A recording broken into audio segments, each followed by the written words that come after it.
Hello दोस्तों, एक बार फिर से स्वागत है आपका मेरे यूट्यूब चैनल आरएस नोट्स पर। और आशा करता हूं दोस्तों आप सब स्वस्थ होंगे, मस्त होंगे। दोस्तों, राजस्थान माध्यमिक बोर्ड द्वारा आपका रीट यानी कि Rajasthan eligibility examination for teachers का एग्जाम दोस्तों होने जा रहा है। और उसके लिए हम आपके लिए एक मोस्ट इंपॉर्टेंट प्रैक्टिस पेपर दोस्तों लेके आए हैं। ये जो प्रैक्टिस पेपर होगा आपका लेवल 1 यानी कक्षा 1 से 5 तक के लिए होगा। दोस्तों, इस प्रैक्टिस पेपर में आपको 150 प्रश्न मिलेंगे जो कि राजस्थान माध्यमिक बोर्ड द्वारा निर्धारित पाठ्यक्रम पर आधारित होंगे। तो दोस्तों, आप एक भी क्वेश्चन जो है मिस मत कीजिएगा, वीडियो शुरू से लेकर के अंत तक देखिए। तो आइए दोस्तों शुरू करें। सबसे पहले हम लेवल 1 एग्जाम पैटर्न यानी क्लास 1 से 5 तक का देख लेते हैं दोस्तों। तो सबसे पहला विषय होगा चाइल्ड डेवलपमेंट एंड पेडागोगी यानी कि बाल विकास एवं शिक्षा शास्त्र। इसमें नंबर ऑफ क्वेश्चन होंगे 30 और मार्क्स भी होंगे 30 दोस्तों। आगे आगे है लैंग्वेज 1, जिसमें से आप एक चुन सकते हैं हिंदी, सिंधी, इंग्लिश, संस्कृत, उर्दू, पंजाबी एंड गुजराती। इसमें भी नंबर ऑफ क्वेश्चन 30 होंगे और मार्क्स भी 30 होंगे। दूसरी लैंग्वेज होगी आपकी हिंदी, इंग्लिश, संस्कृत, उर्दू, सिंधी, पंजाबी एंड गुजराती। इसमें से आप एक चुन सकते हैं, नंबर ऑफ क्वेश्चन 30 होंगे और मार्क्स भी 30 होंगे। अगला विषय है मैथमेटिक्स यानी गणित, जिसमें नंबर ऑफ क्वेश्चन 30 होंगे और मार्क्स भी 30 होंगे दोस्तों। और पांचवा टॉपिक होगा आपका एनवायरमेंटल स्टडीज यानी कि पर्यावरण अध्ययन, जिसमें नंबर ऑफ क्वेश्चन होंगे 30 और मार्क्स भी 30 होंगे दोस्तों। टोटल नंबर ऑफ क्वेश्चन होंगे 150 और मार्क्स भी 150 होंगे। और समय जो होगा आपका पूरे एग्जाम का वो 2 घंटा 30 मिनट यानी 150 मिनट आपको दी जाएंगी। तो दोस्तों, एक चूँकि प्रैक्टिस सेट होगा, तो आप साथ के साथ अपने जवाब देते चलिएगा और अंत में कमेंट करके जरूर बताइएगा कि आपके 150 में से कितने जवाब सही मिले दोस्तों। अपने मार्क्स जो है ज़रूर कमेंट बॉक्स में डाल दीजिएगा। तो आइए दोस्तों, बिना समय गवाए बाल विकास एवं शिक्षा स्तर के प्रश्न से शुरू करते हैं। पहला प्रश्न देखिए कि बाल विकास में गुणात्मक परिवर्तन की पहचान करें। गुणात्मक परिवर्तन इनमें से कौन सा है? ऑप्शन आपके वजन, दृष्टि, बाल, दांत। तो ये होता है दोस्तों गुणात्मक परिवर्तन वजन, ऑप्शन ए।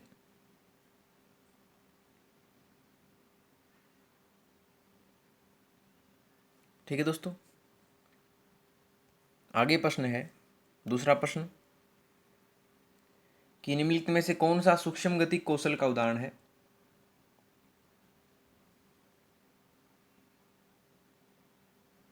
तो सूक्ष्म गति कौशल का उदाहरण है दोस्तों आपका यह है लिखना, ऑप्शन डी। बार बार पूछा गया प्रश्न है, मोस्ट इंपोर्टेंट क्वेश्चन है।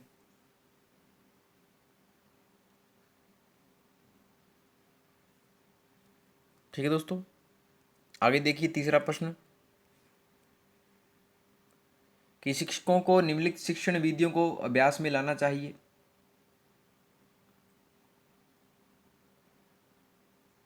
तो ये लानी चाहिए दोस्तों अंतः क्रियात्मक विधियां, ऑप्शन बी।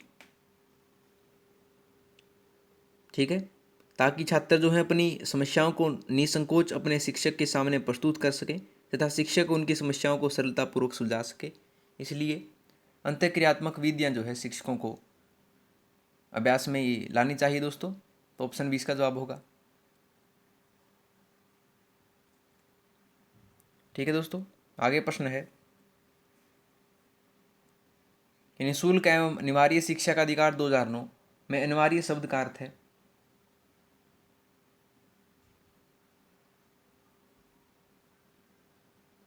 तो इसका अर्थ है दोस्तों उचित सरकार दाखिले, उपस्थिति और प्रारंभिक शिक्षा की पूर्णता को सुनिश्चित करेगी। तो ऑप्शन बी इसका सही जवाब होगा।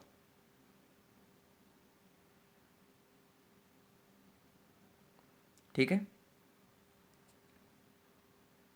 आगे है कि रोहित ने अजय की डेस्क से ली हुई पेंसिल वापस रख दी क्योंकि उसे पकड़े जाने पर सजा मिलने का डर था। यह कोलबर्ग के किस स्तर को बताता है?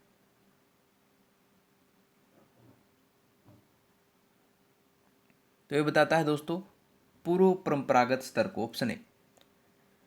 पूर्व परंपरागत स्तर पर बालक जो है उसमें दंड तथा आज्ञा पालन की अभिमुखता पाई जाती है दोस्तों। तो पूर्व परंपरागत स्तर इसका जवाब होगा।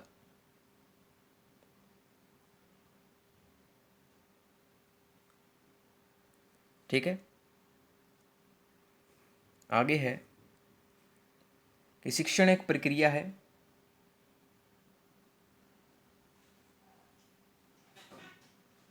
तो शिक्षण एक प्रक्रिया है दोस्तों शिक्षण अधिगम का सरलीकरण करने की, ऑप्शन डी।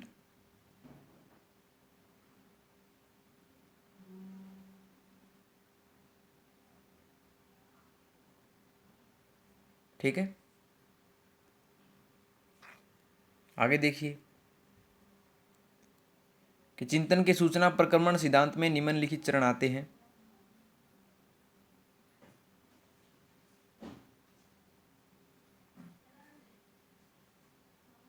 तो कौन कौन से चरण आते हैं दोस्तों? तो सबसे पहले आता है इसमें पूर्व प्रक्रमण, श्रेणीकरण, प्रतिक्रिया चयन और अंत में आता है प्रतिक्रिया क्रियान्वयन। तो ग ग ख क इसका जवाब होगा दोस्तों option D. Most important question है दोस्तों।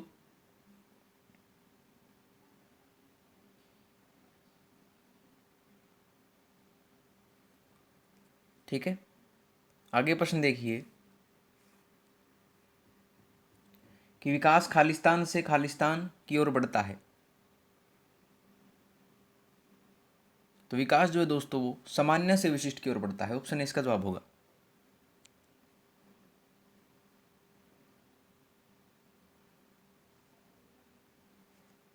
ठीक है, आगे है कि शिक्षक अधिकार अधिनियम 2009 लागू नहीं होता। ये लागू नहीं होता है दोस्तों 14 से 18 वर्ष की आयु के बच्चों पर, ऑप्शन सी।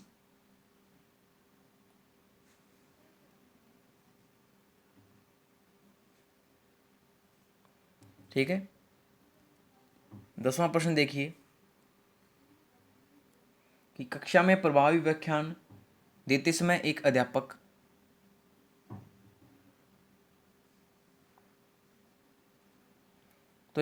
सार्थक शारीरिक हाव भाव को समावेशित करता है, ऑप्शन बी इसका जवाब होगा दोस्तों।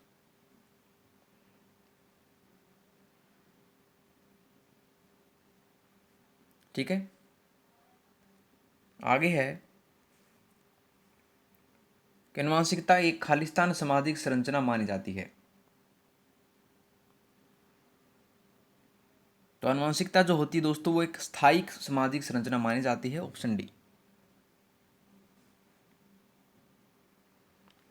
क्योंकि जो है दोस्तों आनुवंशिकता जो है वंश व दर वंश आगे बढ़ती रहती है, इसलिए आनुवंशिकता एक स्थायी सामाजिक संरचना मानी जाती है।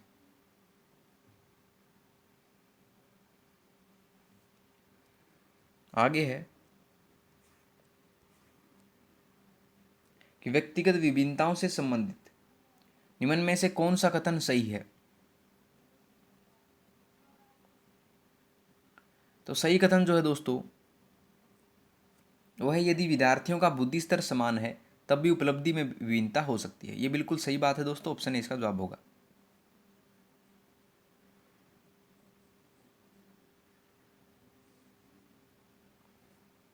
ठीक है, आगे है कि अनुभव द्वारा व्यवहार में परिवर्तन कहलाता है।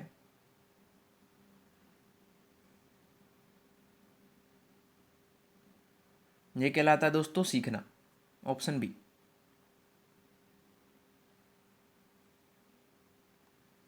ठीक है, मोस्ट इंपोर्टेंट क्वेश्चन था दोस्तों। आगे है कि निम्न में से विकास का कौन सा सिद्धांत गलत है?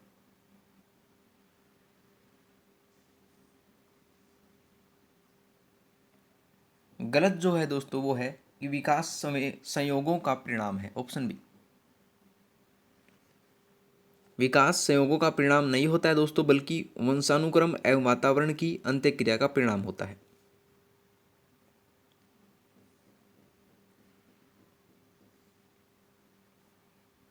ठीक है,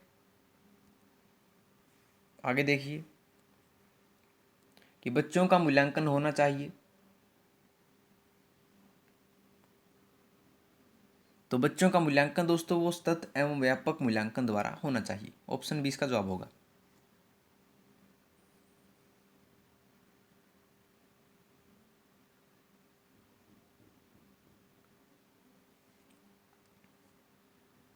आगे देखते हैं प्रश्न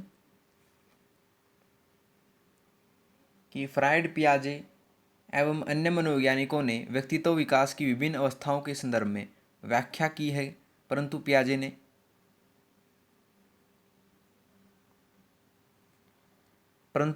ने जो है दोस्तों, वो विभिन्न अवस्थाओं को समझने के लिए संज्ञानात्मक बदलाव के बारे में कहा है। तो ऑप्शन सी इसका सही जवाब होगा दोस्तों।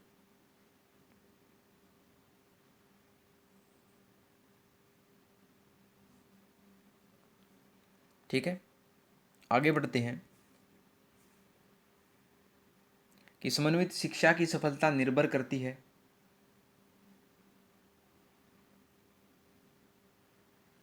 तो निर्भर करती है दोस्तों शिक्षकों में अभिवर्तिगत परिवर्तन पर, ऑप्शन डी।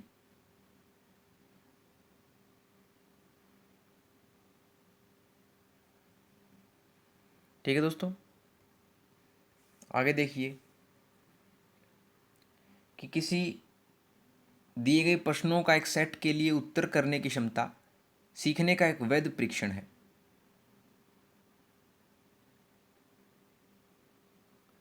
तो ये है दोस्तों सहमत, ऑप्शन है। इस बात से हम सहमत हैं। वैधता एक अच्छे परीक्षण का सामान्य गुण नहीं बल्कि उसका विशिष्ट गुण है। परीक्षण की वैधता से तात्पर्य है कि परीक्षण में उस उद्देश्य की पूर्ति हो जिससे उसका निर्माण हो सके तथा दिए गए प्रश्नों से उसे उद्देश्यों की पूर्ति प्राप्त हो। तो यह एक वैध परीक्षण है और इससे हम सहमत हैं।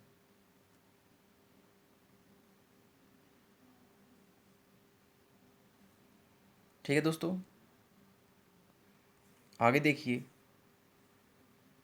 कि विकास की गति एक व्यक्ति से दूसरे में भिन्न होती है, किंतु यह खालिस्तान नमूने को अनुगमन करती है।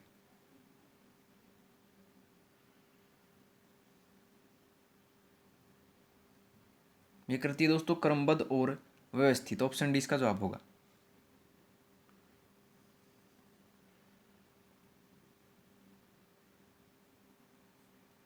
ठीक है, आगे बढ़ते हैं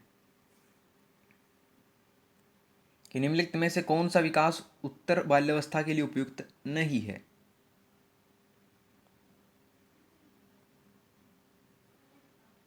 तो ये नहीं है दोस्तों एक पुरुष या स्त्री की सामाजिक भूमिका प्राप्त करना, ऑप्शन बी इसका जवाब होगा। ये उपयुक्त नहीं है उत्तर बाल्यावस्था के लिए।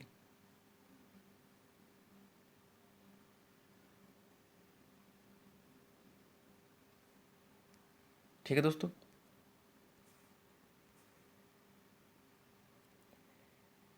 अगर अध्यापन की पद्धति के रूप में व्याख्यान प्रणाली के बारे में निम्नलिखित कथनों का अध्ययन करें। तो कथन हमें दो दे रखे हैं दोस्तों, पढ़ लेते हैं कि सूचना प्रदान करने की है कुशल विधा है, और दूसरा है विद्यार्थियों को आलोचनात्मक दृष्टि से सोचने के लिए प्रेरित करने हेतु यह एक प्रभावपूर्ण प्रणाली है। तो इसमें से हमें सही कथन बताना है दोस्तों।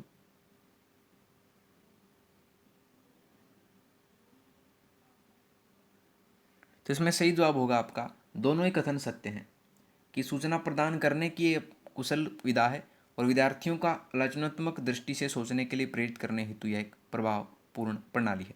तो ऑप्शन सी इसका जवाब होगा, ए व बी दोनों।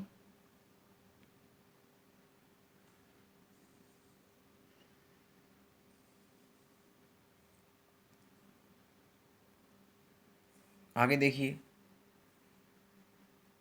कि आनुवंशिकता का खालिस्तान सामाजिक संरचना माना जाता है।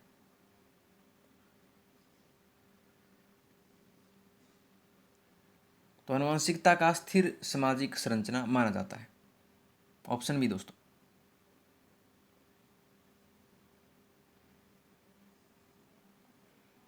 ठीक है, बार बार पूछा गया क्वेश्चन है। आगे है कि श्रवण बाधित बच्चों को पढ़ाने के लिए क्या प्रयुक्त की जाती है।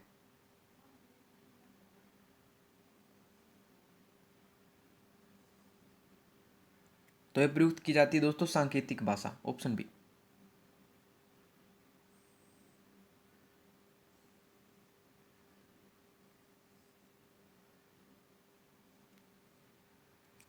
आगे है कि स्तर एवं व्यापक मूल्यांकन में व्यापक मूल्यांकन शब्दावली का तात्पर्य है।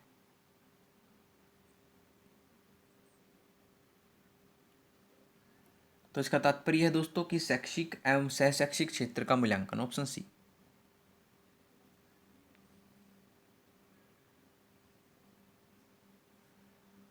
ठीक है, आगे देखिए कि अंतर्दृष्टि या सूझ द्वारा सीखने के सिद्धांत ने प्रयोग किया था। तो ये किया गया था दोस्तों वनमानुषों पर, ऑप्शन बी। और दोस्तों वनमानुष का नाम था वो था दोस्तों सुल्तान, ये भी याद रखिएगा। ठीक है, अंतर्दृष्टि का सिद्धांत जो है दोस्तों वोल्फगैंग कोहलर ने दिया था, और वनमानुष जो था उसका नाम सुल्तान नामक चिंपैंजी था। ठीक है,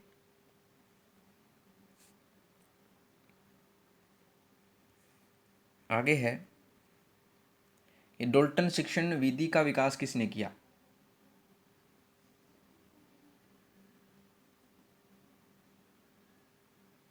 ये किया था मिस हेलेन पार्कहर्स्ट ने, ऑप्शन सी।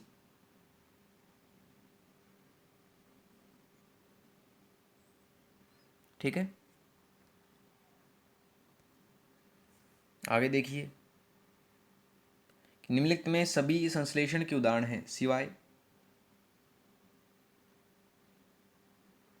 तो ये हैं सिवाय चित्तरंगने के, ऑप्शन डी।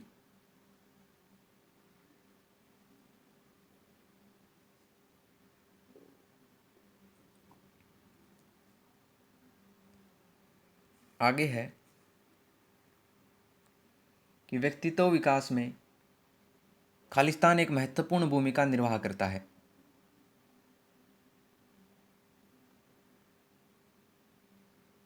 तो ये करता है दोस्तों आनुवंशिकता और वातावरण का मिश्रण, ऑप्शन ए।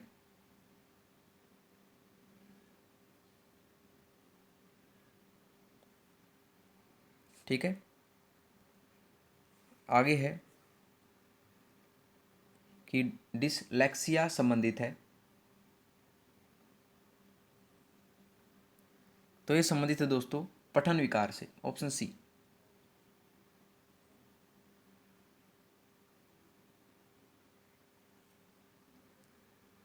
आगे देखिए कि एक मंद गति से सीखने वाले बालक को जरूरत होती है।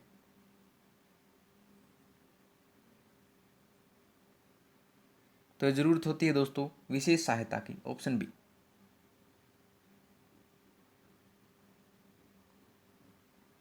ठीक है, तो ये थे दोस्तों आपके बाल विकास एवं शिक्षा शास्त्र के प्रश्न। अब हम आते हैं लैंग्वेज 1 इंग्लिश पर, जिसकी भी लैंग्वेज 1 या लैंग्वेज 2 इंग्लिश हो दोस्तों, दोनों के लिए महत्वपूर्ण है। तो आइए दोस्तों शुरू करें।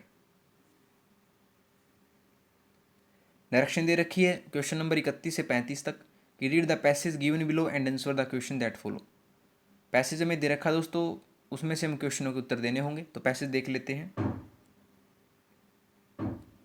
पैसेज है the future of water will be a gamble resting entirely on the way we decide to play the game here. Either we continue to use water responsibly, threatening the very existence of this planet, or we adopt sustainable and smart water management practices to build a water secure future. तो दोस्तों पानी के बारे में आपको पैसे दे रखा है, तो देख लीजिए।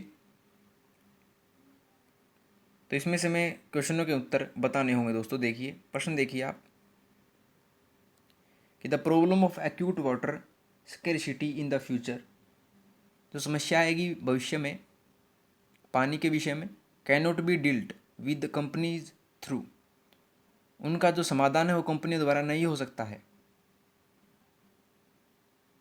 क्यों नहीं हो सकता है?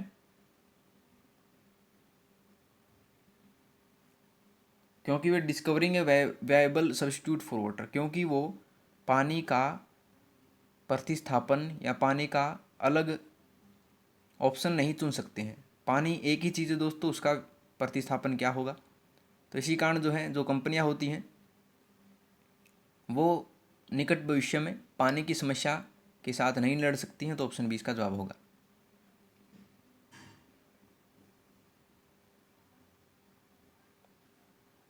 ठीक है, आगे विच वन ऑफ द फॉलोइंग, इनमें से क्या जो है शब्द इज मोस्ट सिमिलर, बहुत ही समान है इन मीनिंग अर्थ में, to the word threatening as used in the passage. तो थ्रेटनिंग वर्ड दोस्तों उसका समानार्थी शब्द क्या होगा?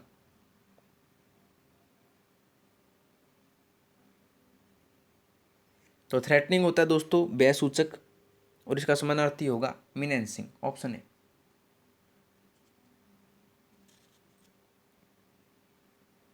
ठीक है, आगे है विच one of the following words, इनमें से कौन सा वर्ड जो है अपोजिट है, विपरीतार्थक है किसका, इंक्रीज का। शब्द दे रखा है हमें इंक्रीज, इसका विपरीतार्थक शब्द में बताना है।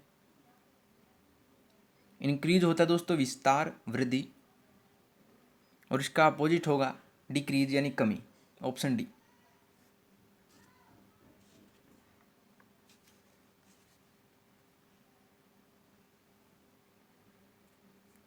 ठीक है दोस्तों, आगे है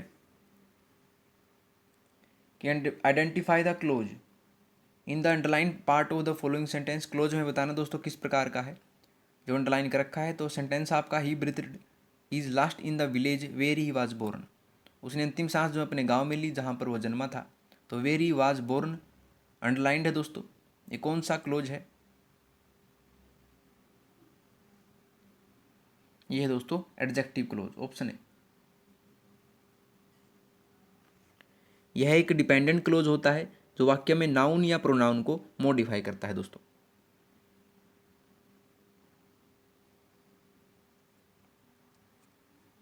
ठीक है, आगे है कि what part of speech is the underlined word in the following sentence. Part of speech में बताने दोस्तों इनमें से क्या जो अंडरलाइन है वो क्या है। सेंटेंस है I do not know why he is so curious about it, तो इसमें अंडरलाइंड है दोस्तों वाहे, ये कौन सा पार्ट ऑफ स्पीच है, तो ये है दोस्तों नाउन क्लोज, ऑप्शन है। जो नाउन क्लोज होता है दोस्तों वो वाक्य में ऑब्जेक्ट के रूप में प्रयुक्त होता है, तो ऑप्शन ए इसका जवाब होगा।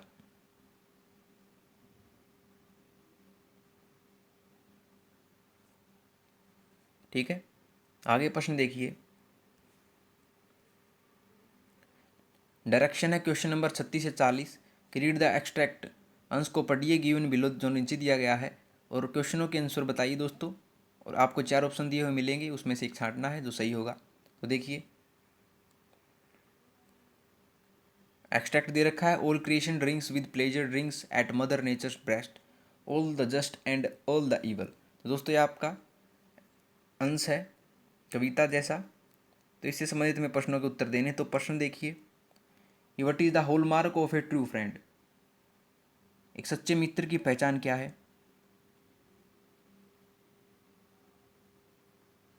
तो यह है कि he proves true even in death, कि वह मृत्यु पर भी सही साबित होता है, मृत्यु के समय भी। तो ऑप्शन बी इसका जवाब होगा।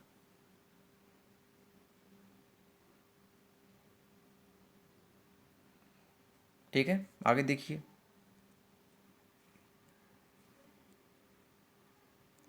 कि रोजी पाथ इज फॉलोड बाय, रोजी पाथ जो है दो गुलाबों का पथ जो है वो अनुसरण करता है किसके द्वारा, ये करता है both just and evil, option B इसका जवाब होगा दोस्तों।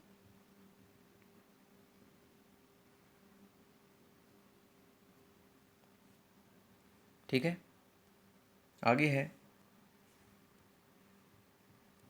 कि identify and name the figure of speech used in all creation drinks at mother nature's breast. तो हमें बताना दोस्तों इस सेंटेंस में कौन सा अलंकार प्रयोग हुआ है, पार्ट ऑफ स्पीच।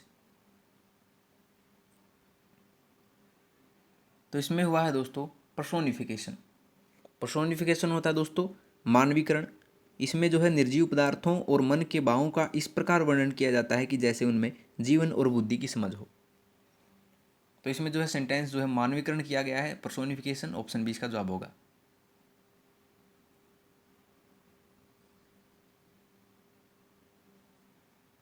ठीक है, आगे देखते हैं कि what does the expression brothers run your course now mean.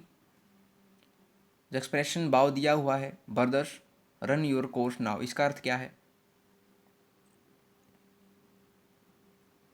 तो इसका अर्थ है दोस्तों keep on moving towards your goal, अपने जो उद्देश्य होते हैं उनकी तरफ बढ़ते चले जाओ। ऑप्शन डी इसका जवाब होगा।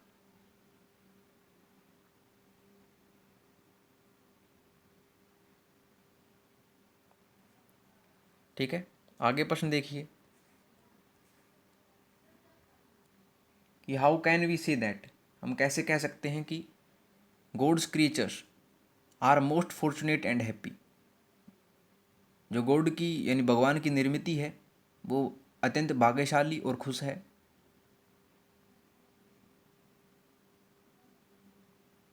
क्योंकि they have a benevolent mother nature to look after them, क्योंकि उनके पास प्रकृति है माँ जैसी जो उनकी देखभाल करती है। तो ऑप्शन सी इसका जवाब होगा।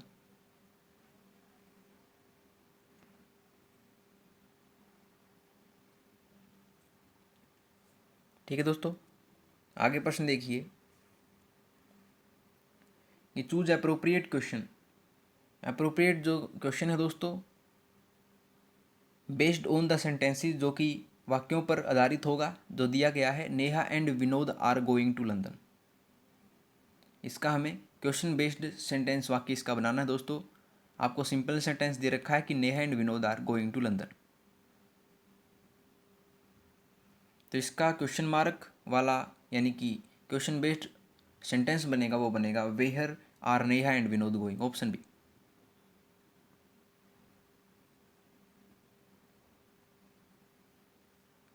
ठीक है, आगे देखिए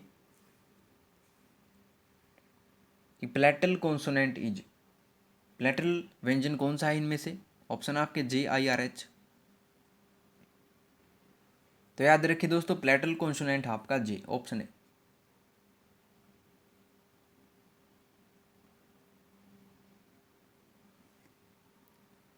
आगे देखते हैं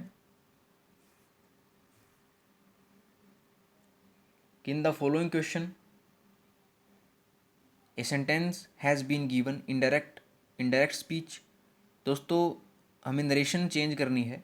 आपको सेंटेंस दे रखा है, सेंटेंस है Ravi said to Rina will you company me, तो इसकी हमें इनडायरेक्ट स्पीच बनानी है दोस्तों। डायरेक्ट स्पीच में दे रखी है, तो इसकी इनडायरेक्ट स्पीच बनेगी,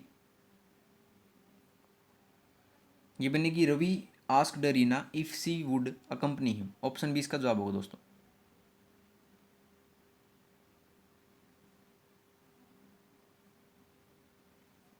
ठीक है, आगे देखिए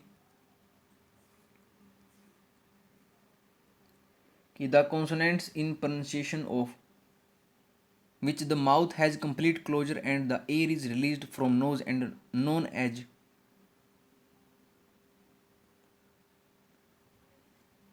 वो व्यंजन जिनके उच्चारण में दोस्तों जो मुंह है वो बंद हो जाता है बिल्कुल पूरी तरह से, और जो हवा आती है बोलते समय वो नाक से आती है, उनको कहा जाता है दोस्तों सोनोरेंट्स, ऑप्शन डी।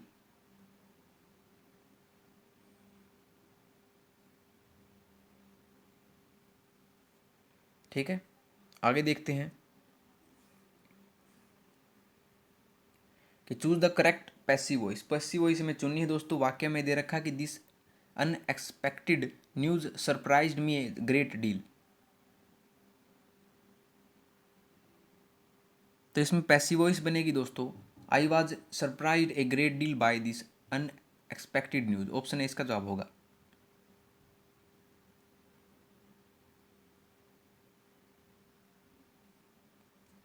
ठीक है, आगे है कि which one of the following statements is not correct about print rich environment, इनमें से कौन सी जो कथन है वो सही नहीं है प्रिंट रिच पर्यावरण के बारे में।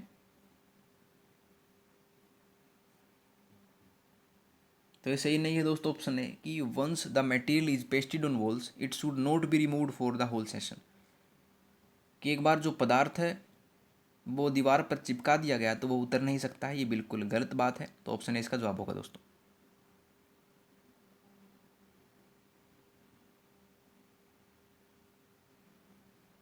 ठीक है, आगे है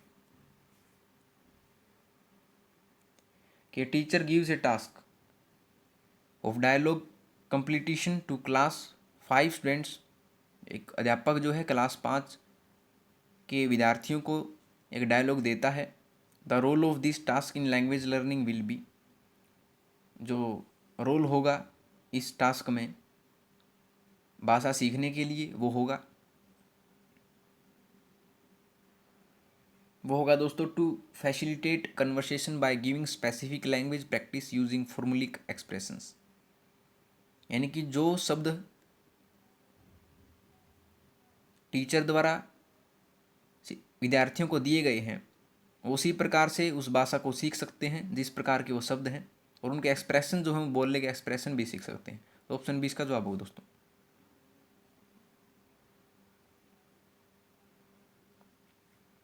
ठीक है, आगे बढ़ते हैं।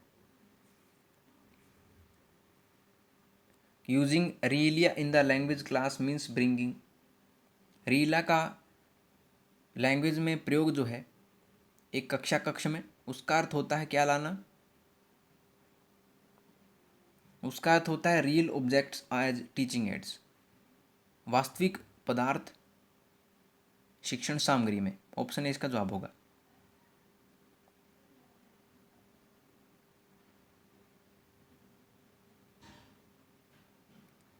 ठीक है,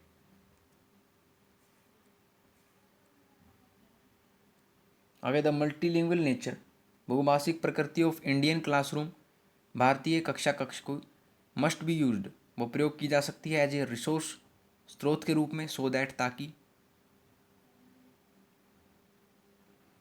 ताकि एवरी चाइल्ड, जो प्रत्येक बच्चा है, फील्स महसूस कर सके सिक्योर, सुरक्षित एंड एक्सपेक्टेड, और विश्वसनीय। तो ऑप्शन डी इसका जवाब होगा दोस्तों।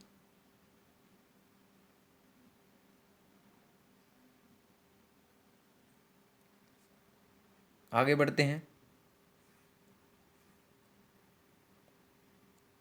कि an English text book, English की किताब फॉर क्लास 1 कक्षा 1 के लिए स्टार्ट्स विद पिक्चर्स, जो कि चित्रों से शुरू होती है, पोएम्स कविताओं से, एंड स्टोरीज कहानियों से, and ends with alphabets in the end, और अंत में जो है शब्द होते हैं, छोटे छोटे अल्फ़ाबेट्स होते हैं।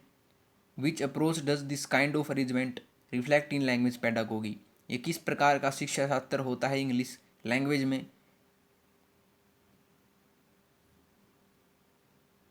तो इसे कहा जाता है दोस्तों टॉप डाउन अप्रोच। ऑप्शन 20 का जवाब होगा।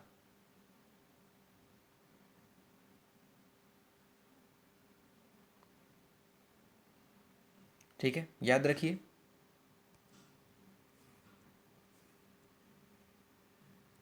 आगे वाइल चेकिंग द नोटबुक्स, कि कॉपियाँ चेक करते समय जो अध्यापक होता है वो the teacher observe that a child has repeatedly made some error, जो अध्यापक है वो देखता है कि जो बच्चा है उसने रिपीट रूप से जो है गलतियाँ की हैं।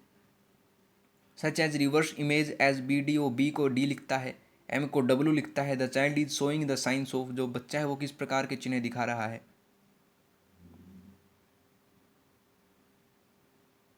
जो वो दिखा रहा है the child is showing the science of learning disability, अधिगम अक्षमता के चिन्ह बच्चा दिखा रहा है। ऑप्शन 20 का जवाब हो दोस्तों।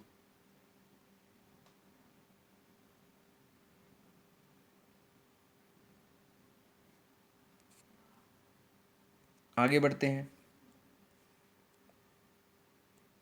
ये teacher is telling a story with actions and gestures to class 3rd students, जो अध्यापक है वो कहानी बताते हुए बच्चों को हाव भाव भी दिखा रहा है। आफ्टर दिस, इसके बाद सी आस्क्ड देम, वह उनको पूछती टू ड्रॉ पिक्चर्स, चित्रों को ड्रॉ करना, on the story in groups, कहानियों के रूप में। वाई डू यू थिंक, आप क्यों नहीं सोचते, she asked them to draw pictures on the story, कि वह उनको स्टोरी पर यानी कहानियों पर पिक्चर बनाने को कहे।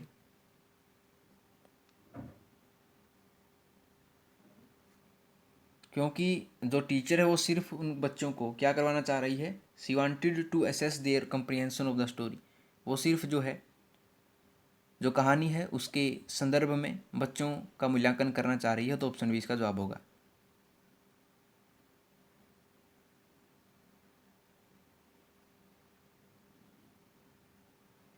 ठीक है दोस्तों, आगे बढ़ते हैं कि active vocabulary consist of words which are, जो एक्टिव वोकेबलरी होती है वो शामिल करती है किन शब्दों को, जो कि सामान्यतः प्रयोग किए जाते हैं, यूज्ड फ्रीक्वेंटली। ऑप्शन बी इसका जवाब होगा।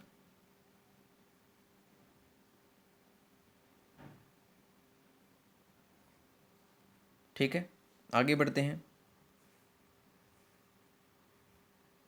The major aim of teaching poetry is,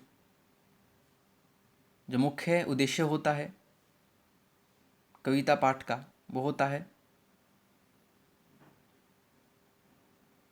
दोस्तों इंजॉयमेंट एंड एप्रिसिएशन, प्रशंसा और खुशी। ऑप्शन ए इसका जवाब होगा। मोस्ट इंपॉर्टेंट क्वेश्चन दोस्तों।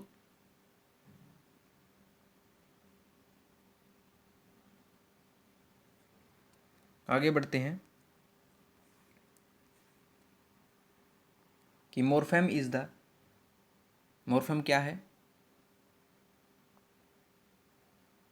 तो मॉर्फेम होते हैं दोस्तों smallest unit of meaning that can not be broken up. सबसे छोटी इकाई होती है दोस्तों अर्थ की, जो कि जिनके टुकड़े न किए जा सके हों, उन्हें मॉर्फेम कहा जाता है। ऑप्शन ए इसका जवाब होगा।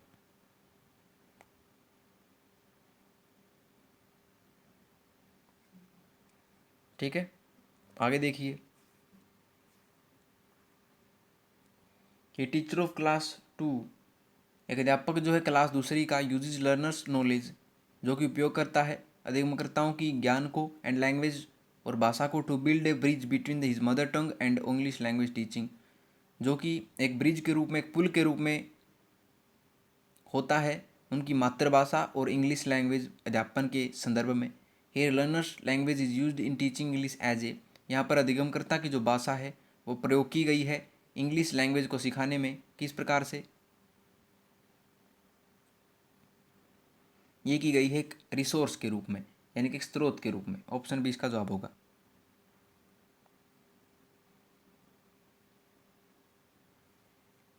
ठीक है दोस्तों, आगे बढ़ते हैं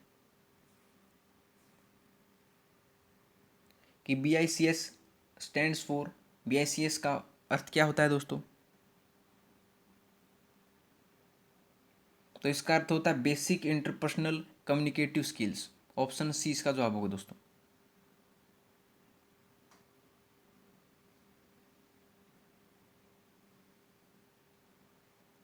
ठीक है, आगे देखिए कि टीचर वांट्स टू क्रिएट, जो अध्यापक है वो निर्माण करना चाह रहा है ए लैंग्वेज रिच एनवायरनमेंट, एक भाषा से ओतप्रोत एक पर्यावरण, जिसमें इन हर क्लास, उनकी कक्षा में जिसमें क्या हो। तो क्या करना चाह रही है दोस्तों वो अध्यापक?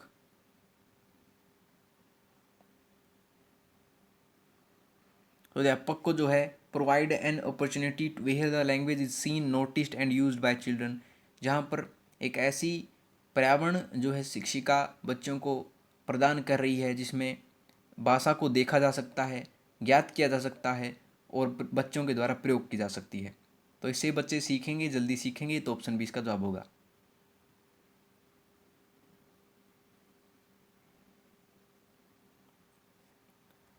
ठीक है, आगे देखिए कि literature for children is considered as an blank reading, जो साहित्य होता है बच्चों के लिए वो माना जाता है एक किस प्रकार का अध्ययन? ये माना जाता है ऑथेंटिक सोर्स ऑफ रीडिंग, एक विश्वसनीय स्रोत पठन का। ऑप्शन इसका जवाब होगा।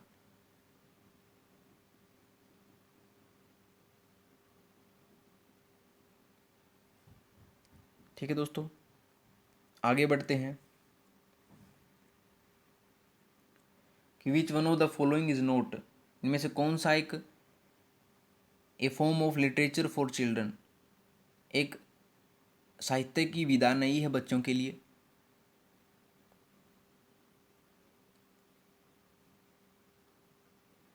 तो ये नहीं है दोस्तों थीसर्स। ऑप्शन ए इसका जवाब होगा। ये बच्चों के लिए विधा नहीं है दोस्तों, थीसर्स। Option A. तो ये थे दोस्तों आपको इंग्लिश के प्रश्न। अब हम आते हैं लैंग्वेज 2, जिसकी लैंग्वेज 1 या लैंग्वेज 2 हिंदी हो दोस्तों, दोनों के लिए महत्वपूर्ण होंगे। तो आइए हिंदी के प्रश्न जो है शुरू करें। 61वां प्रश्न है, प्रश्न पत्र निर्माण करने से पूर्व निम्न में से किस प्रपत्र को तैयार करना आवश्यक है?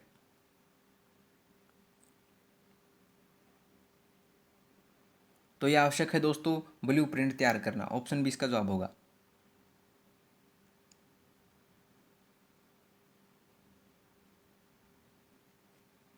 ठीक है, आगे देखिए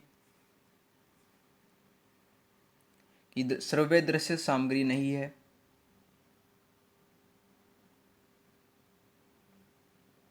तो ये नहीं है दोस्तों छायाचित्र। ऑप्शन है।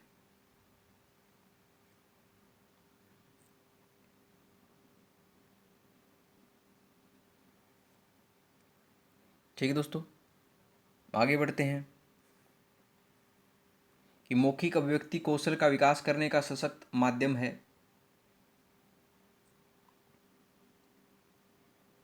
तो दोस्तों ये है वाद विवाद। ऑप्शन सी।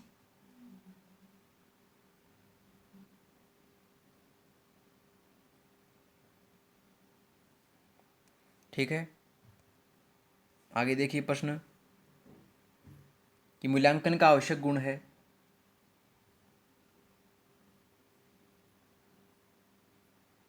तो मूल्यांकन का आवश्यक गुण होता है दोस्तों वस्तुनिष्ठता, विश्वसनीयता और वैधता। तीनों ही मूल्यांकन का आवश्यक गुण होते हैं। ऑप्शन डी इसका जवाब होगा ये सभी।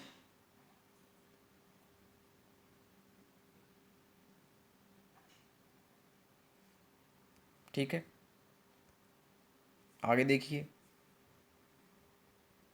कि भाषा दक्षता का प्रारंभिक कौशल है।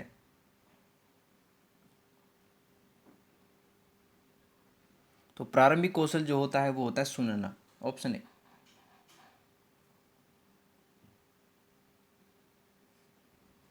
ठीक है,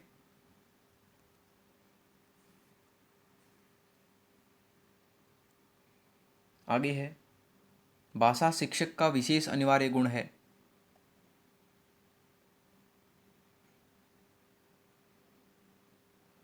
ये होता है दोस्तों शुद्ध उच्चारण। Option D.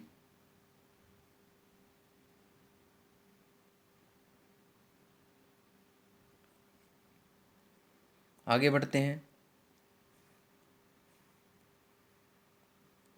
कि निम्न में से उपलब्धि परीक्षण निर्माण का चरण नहीं है।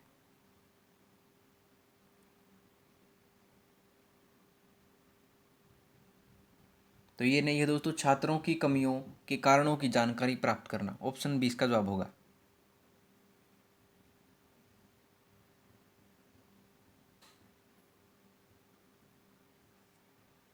आगे देखिए मोस्ट इंपोर्टेंट क्वेश्चन है दोस्तों कि भावात्मक पक्ष के मापन हेतु उपयुक्त मापनी है।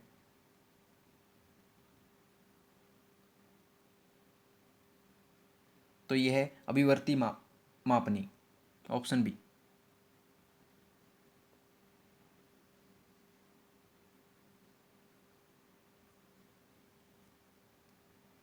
आगे बढ़ते हैं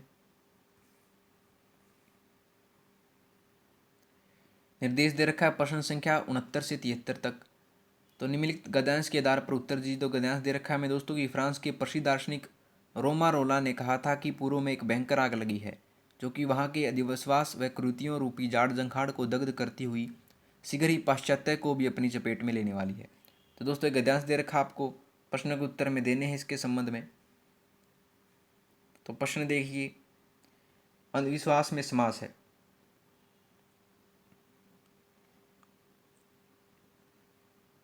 तो अंधविश्वास में समास है दोस्तों कर्मधारय है। Option B. ठीक है, क्योंकि अंधा है विश्वास जिसका होता है और जिसका विग्रह के बाद जिसमें आ जाता है तो कर्मधारय समास होता है। ऑप्शन बी इसका जवाब होगा।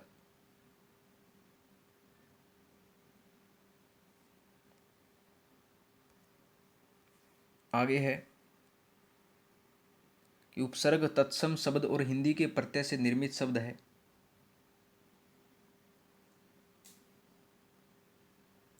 तो ये शब्द है दोस्तों कुरीतियों। ऑप्शन सी।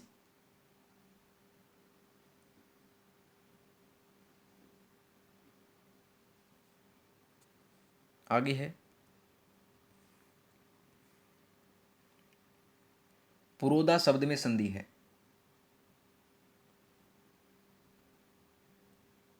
तो पुरोधा शब्द में संधि है दोस्तों विसर्ग संधि। Option D.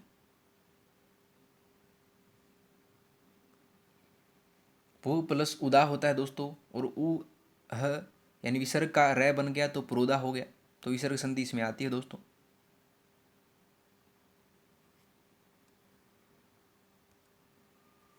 आगे बढ़ते हैं कि निम्नलिखित में तत्सम शब्द है।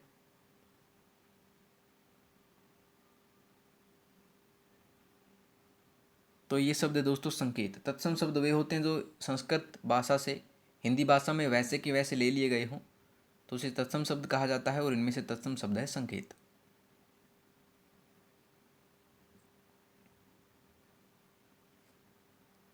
आगे देखिए कि निम्नलिखित में पूर्वकालिक क्रिया प्रयोग है।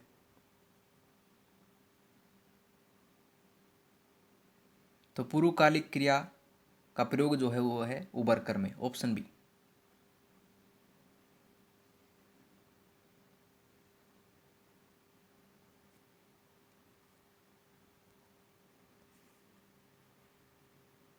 आगे निर्देश प्रश्न संख्या 74 से 78 तक है कि निम्नलिखित प्रश्नों के उत्तर काव्यांश के आधार पर दीजिए।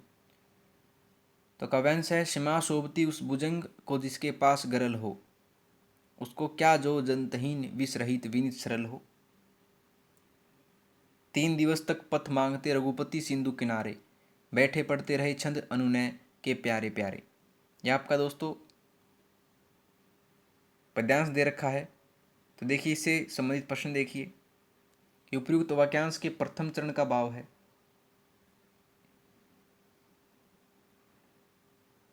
तो इसका अर्थ दोस्तों क्षमा जो है शक्तिशाली को शोभा देती है, ऑप्शन बी इसका जवाब होगा। माफ करना सबसे बड़ा धर्म होता है दोस्तों।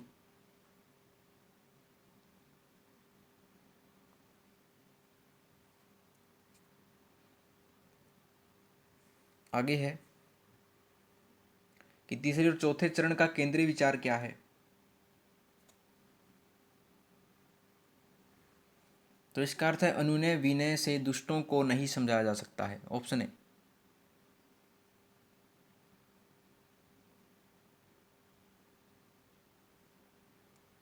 आगे बढ़ते हैं कि इस वाक्यांश की भाषा क्या है। तो इसका वाक्यांश में जो है दोस्तों वो माधुर्य गुण युक्त किंतु अंत तक पहुंचते पहुंचते ओजपूर्ण हो जाती है, तो ऑप्शन इसका जवाब होगा।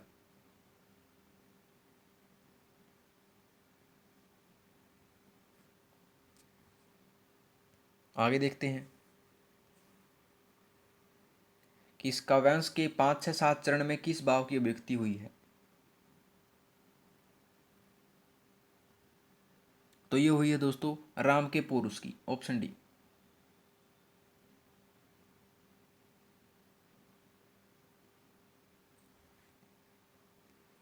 ठीक है, आगे चलते हैं कि विनय की दीप्ति किसमें निवास करती है।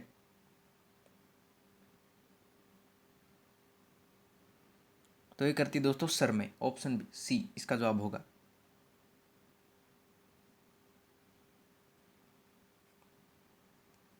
ठीक है, आगे है कि कर्ता के साथ अन्य कारक चिन्ह युक्त वाक्य में। तो वाक्य जो है दोस्तों सदा भूतकाल की होती है, क्रिया सदैव भूतकाल की होती है इसमें, तो ऑप्शन बी इसका जवाब होगा।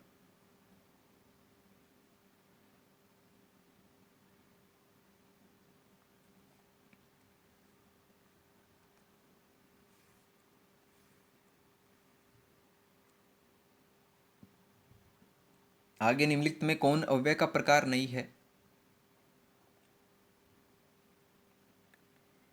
यह नहीं है दोस्तों संज्ञा विशेषण, ऑप्शन डी। अव्यय आपको पता है दोस्तों जिसका लिंग कारक आदि के आधार पर परिवर्तन नहीं होता है उन्हें अव्यय या अविकारी शब्द कहा जाता है। तो इनमें से अव्यय का प्रकार नहीं है संज्ञा विशेषण, ऑप्शन डी।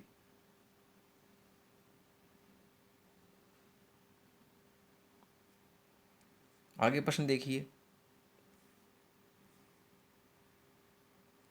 कि यह वही लड़का है जिसने कल चोरी की थी।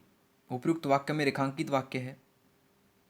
तो रेखांकित वाक्य है जिसने कल चोरी की थी, तो ये है दोस्तों एक विशेषण उपवाक्य, ऑप्शन बी।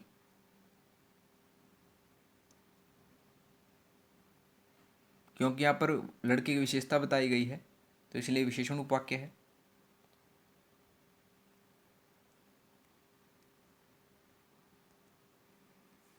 आगे बढ़ते हैं कि चाहो तो इस कलम से पूरी कहानी लिख लो। इस वाक्य में कलम में कौन सा कारक है?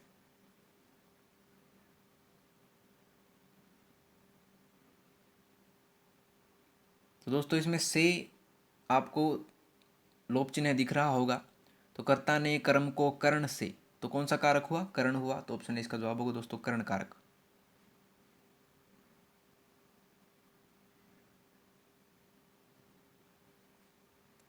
आगे देखते हैं कि जहां जहां वह गया उसका बहुत सम्मान हुआ, रेखांकित अंश है।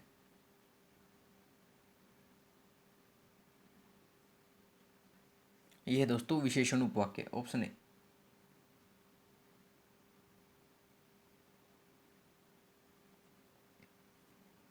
ठीक है, आगे देखते हैं कि भाषा का मुख्य कौशल है।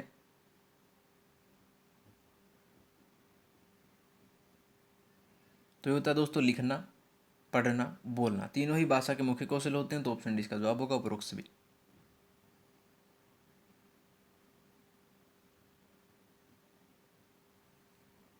आगे है कि योजना शिक्षण विधि के प्रवर्तक हैं।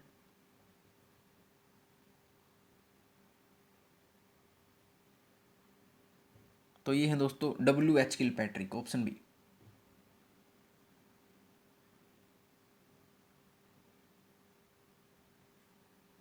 ठीक है दोस्तों, आगे बढ़ते हैं कि छोटे बालकों की कल्पना शक्ति विकसित करने का माध्यम है।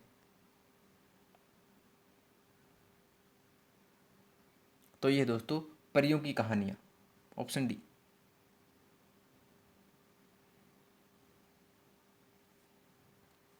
ठीक है,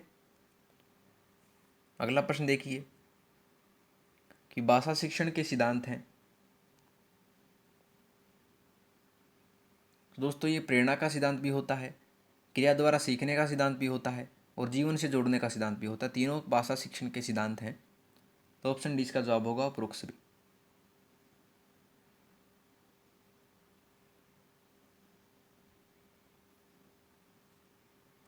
आगे देखिए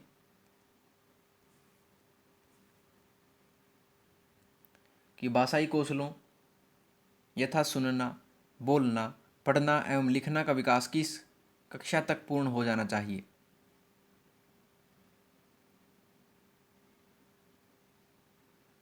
हो जाना चाहिए दोस्तों कक्षा 5 तक, ऑप्शन सी।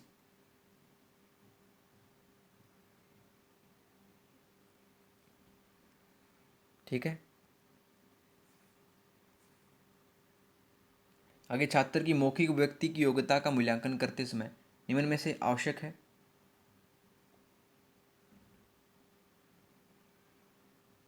तो यह आवश्यक है दोस्तों शुद्ध उच्चारण, उचित गति और व्याकरण सम्मत भाषा का प्रयोग, तीनों ही आवश्यक हैं। तो ऑप्शन डी इसका जवाब होगा उपरोक्त सभी।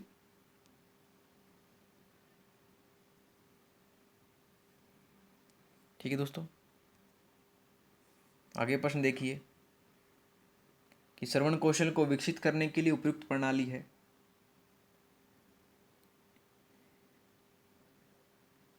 तो ये है दोस्तों व्याख्या प्रणाली, ऑप्शन ए। तो दोस्तों ये थे आपके हिंदी के प्रश्न। अब हम आते हैं मैथमेटिक्स यानी गणित के प्रश्नों पर। तो देखिए 91वां प्रश्न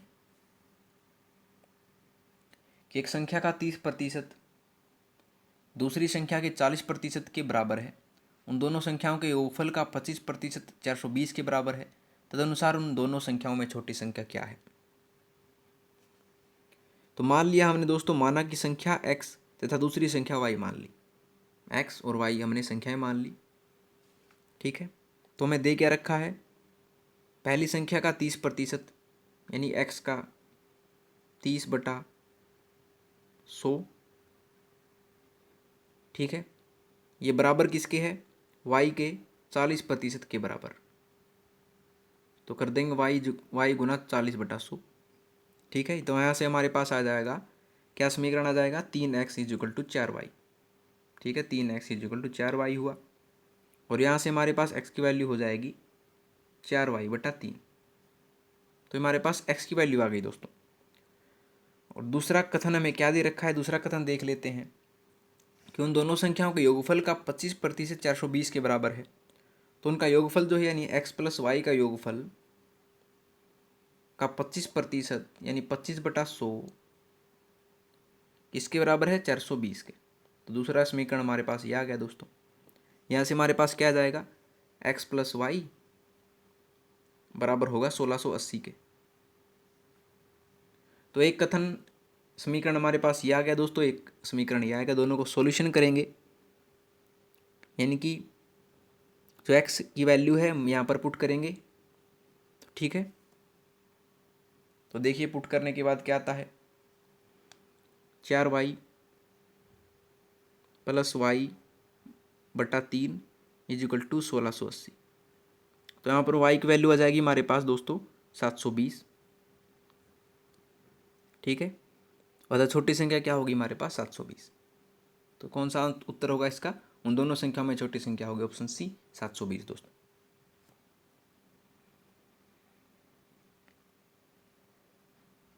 ठीक है, आसान सा था। आगे है कि 4 अभाज्य संख्याएं आरोही क्रम में हैं।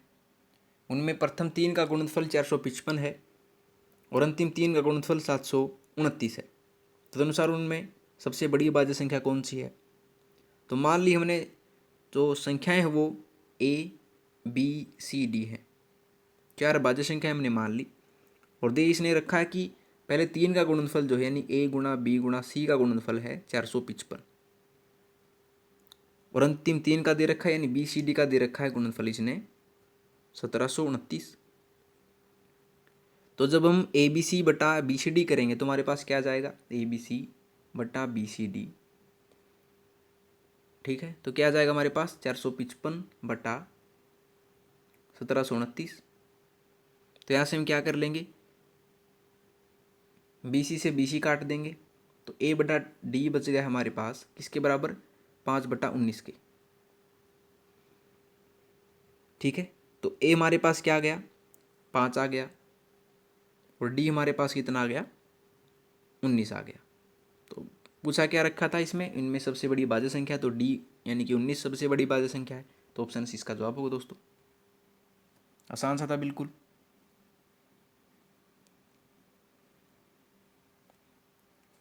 ठीक है, आगे देखिए कि 7960 प्लस 2956 - 8050 + 4028 किसके बराबर होगा।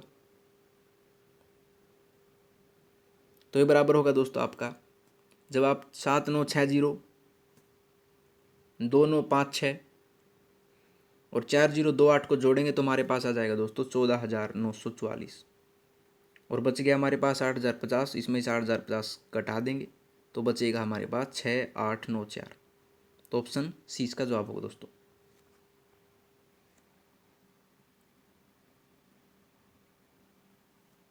ठीक है, आगे बढ़ते हैं।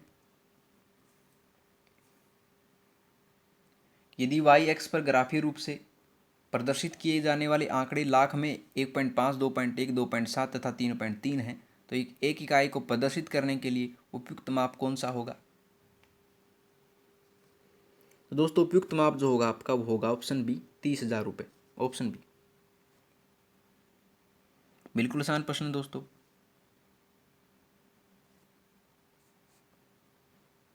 आगे देखिए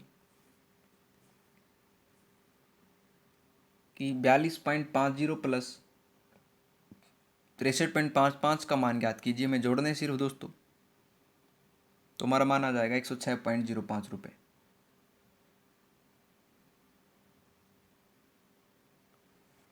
ठीक है, आसान सा था। आगे एक अध्यापक कक्षा 4 के छात्रों को निम्नलिखित कार्य देता है। क्या कार्य है कि 25 टाइल को सभी संभव आयताकार व्यूह में व्यवस्थित करें। इस कार्य से निम्नलिखित में से कौन सी गणितीय अवधारणाओं को संबोधित किया जा सकता है?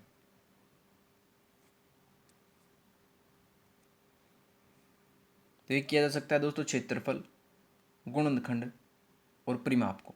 तो ऑप्शन डी इसका जवाब होगा।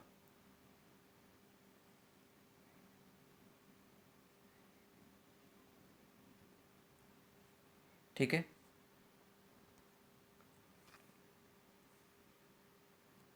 आगे निम्नलिखित समस्याओं में से कौन सा गणित में प्रश्न हल करने का कौशल है?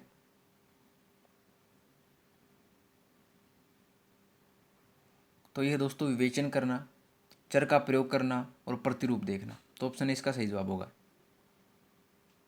मोस्ट इंपोर्टेंट क्वेश्चन है।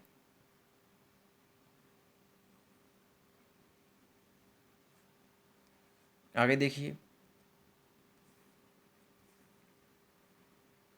कि वोन हेले के स्तर जिस विकास की अवस्थाओं का संकेत करते हैं वह है,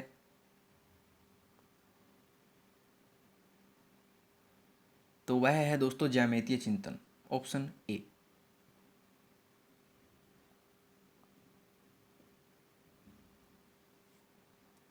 ठीक है दोस्तों,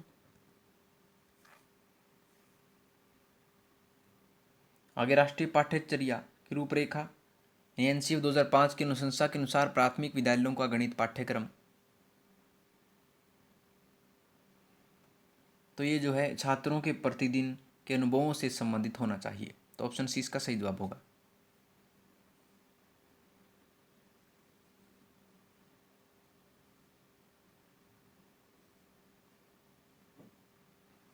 ठीक है, अगला चलते हैं कि 2 दशमलव वाली संख्याओं के गुणन जैसे कि 0.3 गुणा 0.2 इज इक्वल टू होता है 0.00 की संकल्पना को समझाने के लिए निम्नलिखित में से कौन सा शिक्षण अधिगम साधन उचित है? तो ये उचित है दोस्तों graph paper. Option B. Graph paper से आप दशमलव बिनों की और दशमलव स्थानों की संकल्पना को समझा सकते हैं बच्चों को। तो ग्राफ पेपर इसके लिए उचित उपकरण होगा। तो ऑप्शन बी इसका जवाब होगा।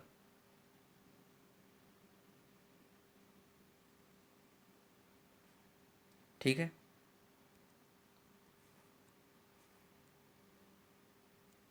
आगे गणित सीखने के संबंध में निम्नलिखित में से कौन सा कथन सत्य है?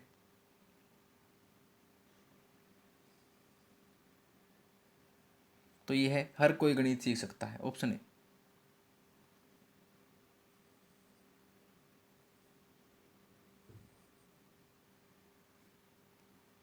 ठीक है दोस्तों,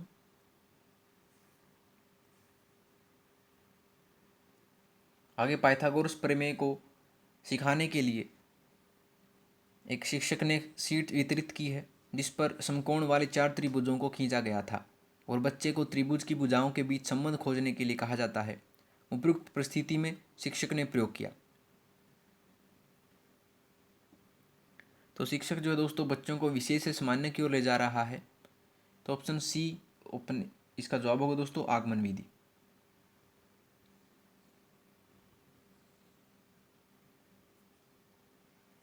ठीक है, मोस्ट इंपोर्टेंट क्वेश्चन था। आगे बढ़ते हैं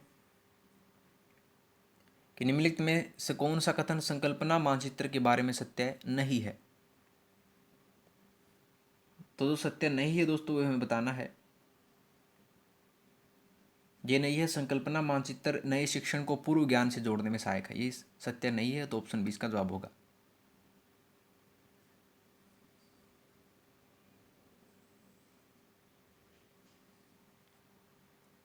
ठीक है,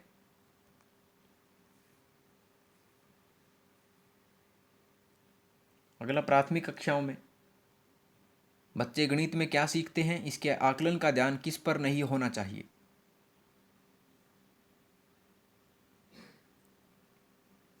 तो ये नहीं होना चाहिए दोस्तों गणित की समस्याओं का जवाब देने में सटीकता। ऑप्शन है।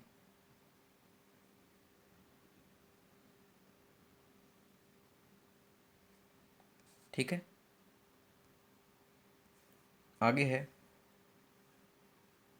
कि प्रारंभिक कक्षाओं में एक गणितीय अवधारणा के विकास में निम्नलिखित निर्देशों का अनुक्रम किस प्रकार किया जाना चाहिए? तो एक किया जाना चाहिए दोस्तों। सबसे पहले जो आता है वो होता है अनुभव प्रदान करना, यह आता है सबसे पहले अनुभव प्रदान करना। उसके बाद आता है दोस्तों भाषा के माध्यम से समझाना। तीसरे नंबर पे आता है दोस्तों चित्र बनाना। और अंत में आता है प्रतीकात्मक प्रतिनिधित्व का उपयोग करना। यानी कि 3, 4, 1, 2 इसका सही जवाब होगा। ऑप्शन डी इसका सही जवाब होगा दोस्तों, 3, 4, 1, 2।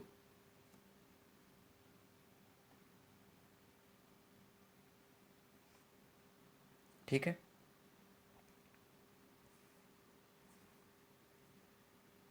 आगे है, इसका में सरलीकरण करना है दोस्तों।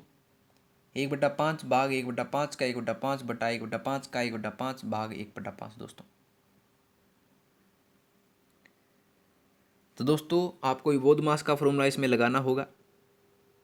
तो इसका जो जवाब आएगा आपका दोस्तों वो आएगा ऑप्शन सी 25। ठीक है, कर भी लेते हैं एक बार। 1/5 भाग 1/5 और का 1/5। तो सबसे पहले का हम सॉल्यूशन करेंगे तो कितना हो जाएगा ये 1/5 भाग 1/25 बटा 1/25 भाग 1/5। ठीक है, तो 1/5 ये भाग ऊपर चला जाएगा दोस्तों, गुना में आ जाएगा 25। तो पंजू पंजू 5 आ गया, इसका सॉल्यूशन 5 आ गया दोस्तों। ठीक है, और इसका सॉल्यूशन करने के बाद हमारे पास आ जाएगा 1/5। तो ये 5 ऊपर चला जाएगा तो पंजू पंजू हो जाएगा हमारे पास 25। तो ऑप्शन सी इसका सही जवाब होगा।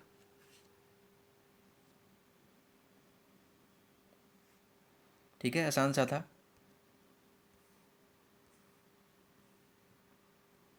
आगे दो संख्याओं का महत्तम समावर्तक और लघुत्तम समावर्तक क्रमशः 8 तथा 1728 है। तो अनुसार ऐसे अंकों के जोड़े कुल कितने हैं?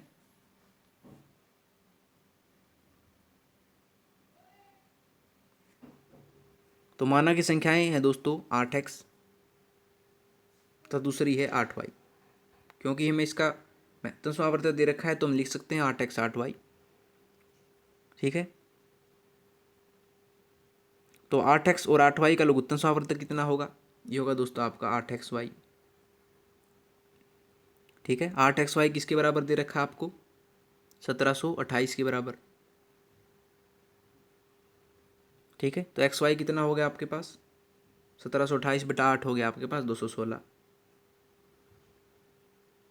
ठीक है, तो x तथा y के कितने जोड़े बन सकते हैं? एक तो बन सकता है दोस्तों 1 216, यानी कि पहली संख्या 1 होगी और दूसरी संख्या 216।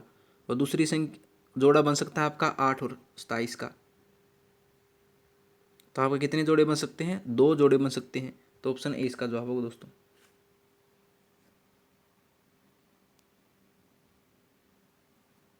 ठीक है, आगे देखिए कि 100 मजदूर एक कार्य को 20 दिनों में समाप्त करते हैं। इसी काम को 25 दिन में समाप्त करने हेतु कितने मजदूर लगाने होंगे? तो दोस्तों आपको बता रखा कि जो आप ऊपर दे रखे हैं उनकी पहले गुना कर लीजिए, यानी कि 100 गुना 20 बटा कर दीजिए, जो पूछ रखा है बटा 25 कर दीजिए। 25 चौका 100, 20 चौका 80 हमारे पास मजदूर लगाने होंगे। तो ऑप्शन सी इसका जवाब होगा दोस्तों।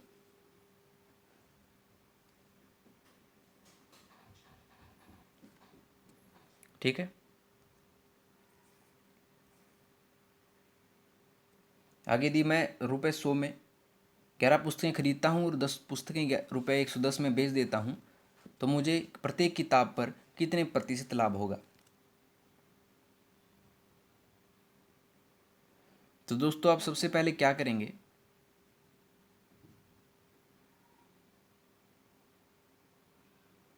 आप एक पुस्तक का क्रय मूल्य निकाल लेंगे। या शॉर्ट ट्रिक से करें, इसको शॉर्ट ट्रिक से कर लेते हैं दोस्तों।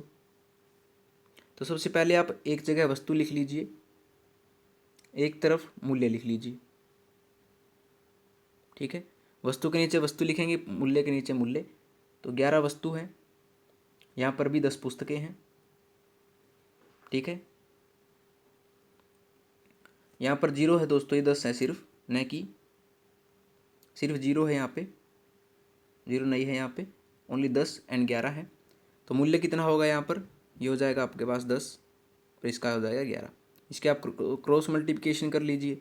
यहाँ पर आ गया आपका 121 और ये 10 इसी घटा दीजिए बटा 100 कर दीजिए। तो 21/100 यानी कि 21% का क्या हो गया उसको लाभ होगा। तो ऑप्शन डी इसका जवाब होगा दोस्तों। आसान सा तरीका था, वस्तु के नीचे वस्तु, मूल्य के नीचे मूल्य, क्रॉस मल्टीप्लिकेशन करके घटा दीजिए बटा 100 कर दीजिए, आपका जवाब आ जाएगा 21%।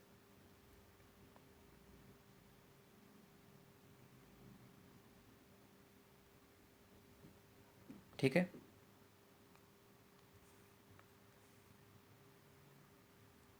आगे किसी राशि पर 5% वार्षिक दर से 3 वर्षों और 4 वर्षों में प्राप्त साधारण ब्याजों में ₹42 का अंतर है, वह राशि क्या है।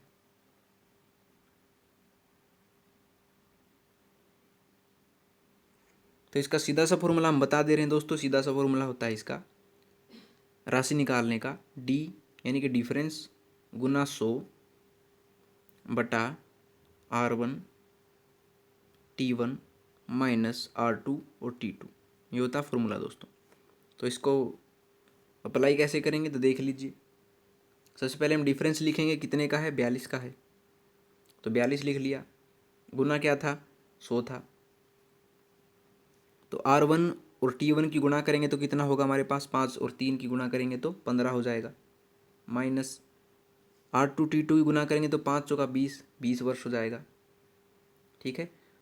तो हमारे पास टोटल जो हो जाएगा दोस्तों हो जाएगा 4200 बटा -5, ये बचेगा दोस्तों।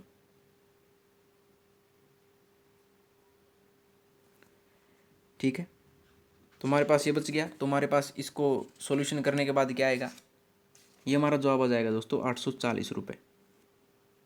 ठीक है, ऑप्शन डी इसका जवाब होगा। ठीक है। अंतर जो दोस्तों होता है वो धनात्मक होता है हमेशा, इसलिए इसका जवाब जो होगा धनात्मक होगा, ऑप्शन डी इसका जवाब होगा।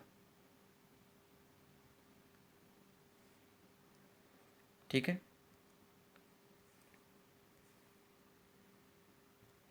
आगे चित्र में यदि A B equal to B C और कोण A B C equal to 90 degree है तो कोण बी सी डी का मान होगा। तो बी सी डी का मान निकालना है दोस्तों। बी सी डी आप देख सकते हैं, ये है दोस्तों, हमें इसका मान निकालना है। तो आप देख सकते हैं ट्रायंगल ए बी सी में क्या है, जो ट्रायंगल ए बी सी है उसमें आप देख सकते हैं कि कोण बी है वो 90 डिग्री का है तथा ए बी और बी सी जो है बराबर है। ये दो बातें हमें दे रखी हैं दोस्तों। तो कोण ए बराबर कोण सी के होगा, कोण ए जो बराबर होगा वो कोण सी के होगा, सिंपल सी बात है। और किसके बराबर होगा, ये होगा 90/2 के, यानी कि 45 डिग्री के बराबर होगा। ठीक है। और कोण बी सी डी प्लस कोण बी सी ए किसके बराबर है, कोण बी सी डी प्लस कोण बी सी ए, यानी कि एक सरल रेखा पे है, तो दोनों का जोड़ कितना होगा, 180 डिग्री होगा। ठीक है। तो हमें बी सी डी का मान निकालना है। हमारे पास बी सी ए का मान है ही, हमारे पास 45 डिग्री निकाल रखा था, तो 180 माइनस 45 कर देंगे तो हमारे पास कोण बी सी डी का मान आ जाएगा, तो ये हो जाएगा 135 डिग्री। तो कोण क्या होगा, ऑप्शन ए इसका जवाब होगा, कोण B C D is equal to 135 degree दोस्तों।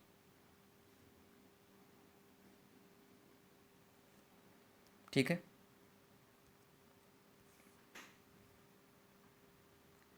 आगे यहाँ दिया गया ग्राफ एक समान गति से चलते हुए एक बस द्वारा अनुसरण किए गए रैखिक पथ को दर्शाता है। ग्राफ का अध्ययन कीजिए तथा उत्तर दीजिए। दोस्तों देखिए, ये आपका ग्राफ है और बस की चाल क्या होगी आपकी, जो होगी दोस्तों आपकी 6 किलोमीटर पर घंटा, ऑप्शन बी।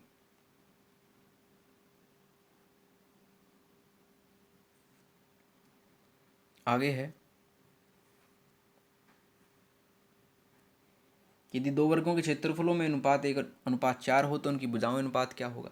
तो सिंपल सा फॉर्मूला दोस्तों, जब आपको क्षेत्रफल 1/4 दे रखा हो तो भुजा निकालनी हो तो आप 1/4 का अंडर कर दीजिए, आपका जवाब आ जाएगा। तो इसका अंडर होगा 1/2, तो 1:2 इसका जवाब होगा, ऑप्शन ए।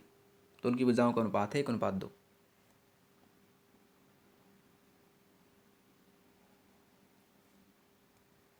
ठीक है।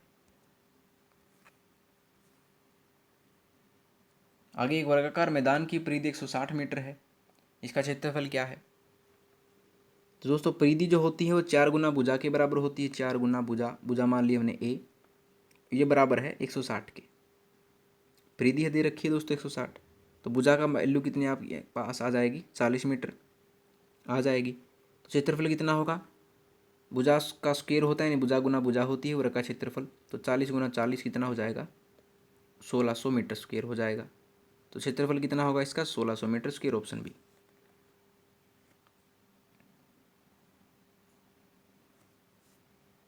ठीक है।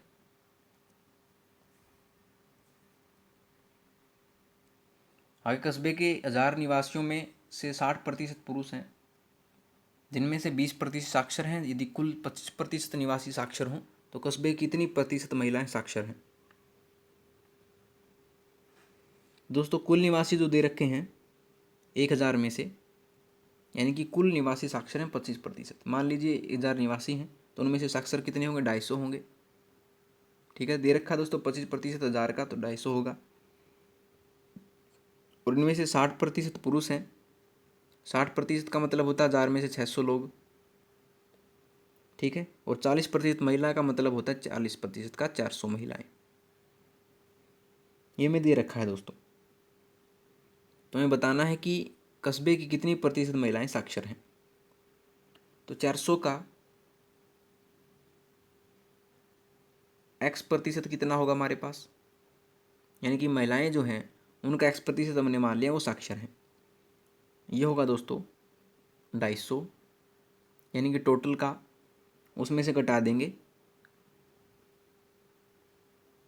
120। ठीक है, साक्षर महिला है आ गई दोस्तों ये। तो x की वैल्यू हमारे पास क्या आ जाएगी, निकाल लेते हैं। ये हमारे पास आ जाएगी दोस्तों 400 गुना x/100। ठीक है, ये बराबर है 130 के। ठीक है, क्योंकि ऊपर लिखा था हमने 250 माइनस 120, वो हो गया 130 के बराबर। तो x की वैल्यू यहाँ से क्या आ जाएगी हमारे पास? 32.5%।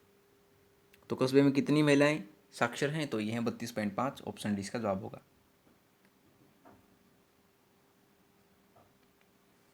ठीक है, आसान सा था।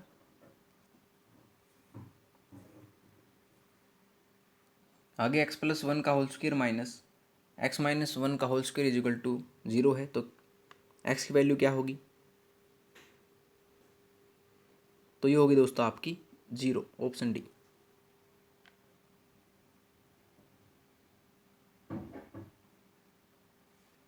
ठीक है, आगे है कि 50 प्रेक्षणों का औसत 36 था। बाद में पता चला कि उनमें एक प्रेक्षण को 48 की बजाय 84 और एक अन्य को 32 की बजाय 23 लिख दिया गया था। तदनुसार सही औसत ज्ञात कीजिए। तो बिल्कुल सिंपल सी तरीके से बताएंगे दोस्तों आपको। तो आप टोटल कर लीजिए 50 और 36 का, गुना कर लीजिए इनकी, 50 गुना 36 हो जाएगा। ठीक है, तो किया क्या है कि 48 की बजाय 84 कर दिया। ठीक है, तो 48 लिखना था वो प्लस कर देंगे, यानी कि प्लस का निशान बीच में, और जो गलत लिख दिया वो घटा देंगे, -84 कर देंगे, प्लस आगे दे रखा है 32 की बजाय 23 लिख दिया, तो 32 तो जोड़ देंगे और 23 जो घटा देंगे। ठीक है, और बटा कर देंगे 50 इसके।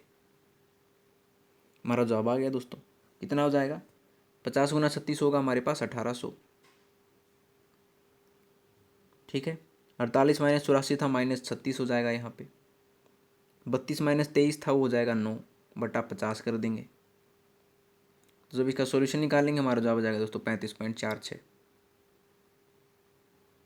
तो औसत कितना हो गया? 35.46, ऑप्शन ए इसका जवाब होगा।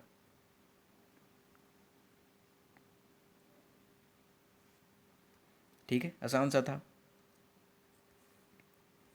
आगे है कि ₹12.60 के 2/3 भाग का ₹21 के 0.6 भाग के सापेक्ष अनुपात होगा।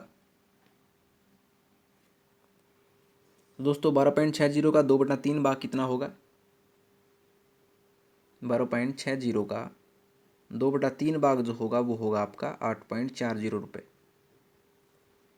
ठीक है। और 21 रुपये का 0.6 भाग कितना होगा? 21 का 0.6 भाग होगा आपका 12.60 रुपये। तो इसमें अनुपात कितना होगा आपका? 8.40 बटा 12.60, ये होगा आपका 2/3। तो अनुपात कितना होगा? 2:3। ऑप्शन 20 का जवाब होगा।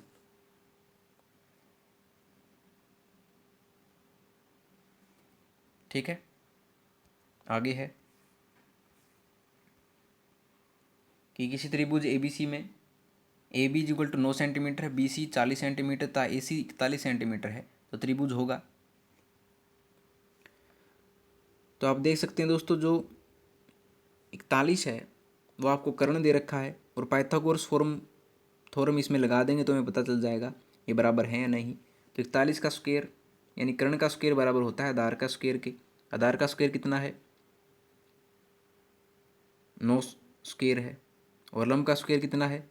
40 स्क्वायर है। तो क्या बराबर आएंगे? तो 41 का स्क्वायर होता है 1681, और ये होता है 81 प्लस 1600, तो बराबर आ गए दोस्तों 1681 बराबर 1681। तो पाइथागोरस थ्योरम इसमें सही लागू हो रही है। तो एक त्रिभुज क्या होगा? ये समकोण होगा। तो ऑप्शन ए इसका जवाब होगा।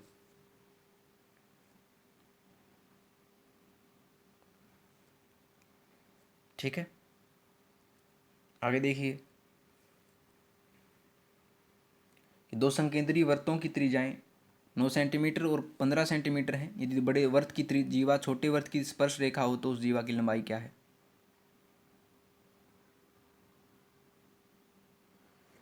तो दोस्तों देखिए, दिया है कि OA जो है बराबर है, यानी कि जो त्रिज्याएं हैं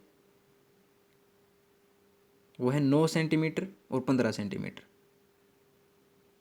ठीक है।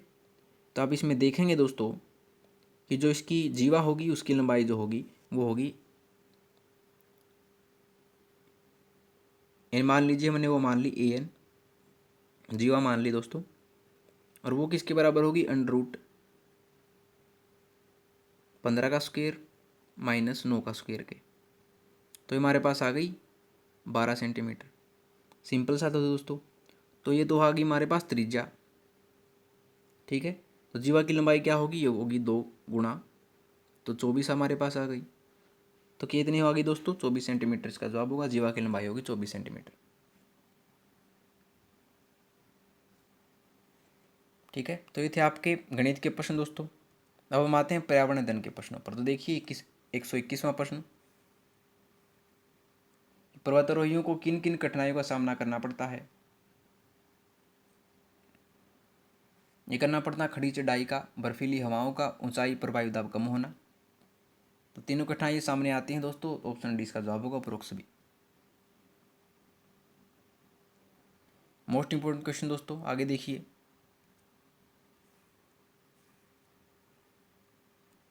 कि पर्यावरण अध्ययन में संकल्पना और मुद्दों को विज्ञान और सामाजिक विज्ञान विषय के रूप में नहीं रखा गया है, क्यों?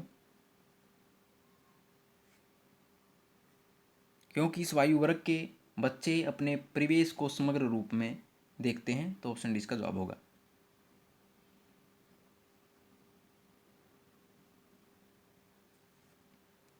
ठीक है दोस्तों, आगे है कि नीचे दिए गए शहरों में से किस एक में रेत के पहाड़, जिन्हें रेत के टीले कहा जाता है, पाए जाते हैं? ये पाए जाते हैं दोस्तों आबू धाबी में। Option D.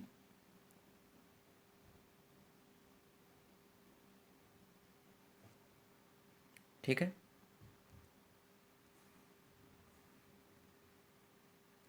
आगे, पर्यावरण अध्ययन के पाठ्यक्रम में उपविषयों के स्थान पर थीम को प्रस्तावित किया गया है, क्यों? क्योंकि बच्चों के स्थानीय परिवेश के मुद्दों से जुड़े हुए और अंतर संबंधित समझ के विकास के लिए ये ऐसा किया गया है। तो ऑप्शन इसका जवाब होगा।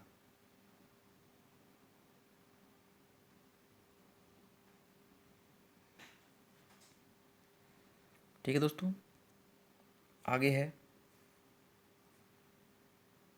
कि निम्नलिखित में से कौन सा वर्तमान पर्यावरण अध्ययन पाठ्यक्रम के 6 मुख्य थीमों में से एक नहीं है? तो ये नहीं है दोस्तों काम और खेल। ठीक है, तो 6 कौन कौन से हैं देख लीजिए। पहला है परिवार एवं मित्र, दूसरा है भोजन, तीसरा है पानी, चौथा है आवास, पांचवा है यात्रा और छठा है हम चीज़ें कैसे बनाते हैं। तो इसमें काम और खेल मुख्य थीमों में से नहीं आता है, तो ऑप्शन 20 का जवाब होगा।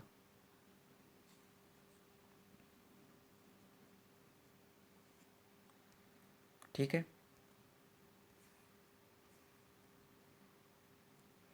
आगे निम्नलिखित में से कक्षा 1 और 2 के लिए पर्यावरण अध्ययन विषय के संदर्भ में सच है। तो ये सच है दोस्तों कि पर्यावरण अध्ययन से संबंधित मुद्दों और संबंधों का संपादन भाषा और गणित के माध्यम से होता है। तो ऑप्शन डी इसका जवाब होगा।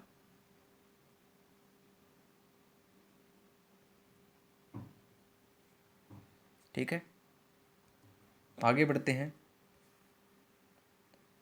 कि निम्नलिखित में से एक क्या एक पर्यावरण अध्ययन में ज्ञान की रचना में बहुत ही महत्वपूर्ण है। दोस्तों ये बच्चों की सक्रिय भागीदारी शामिल है इसमें। बच्चों के ज्ञान व शिक्षकों के ज्ञान से जोड़ना ये बात गलत है दोस्तों। पर्यावरण अध्ययन को कक्षा की 4 दीवारी से बाहर सीखना ये भी सही है। और बच्चों के स्थानीय ज्ञान को विद्यालय के ज्ञान से संबंधित करना, ये तीनों सही हैं दोस्तों। ए सी डी और तो ऑप्शन सी इसका जवाब होगा ए सी डी।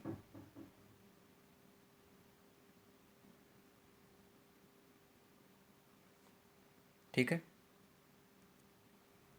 आगे है कि गंगा नहर परियोजना से पूर्व राजस्थान के कुछ भागों में कौन सी नहर प्रणाली से सिंचाई होती थी। ये होती थी दोस्तों पश्चिमी यमुना नहर से, ऑप्शन डी।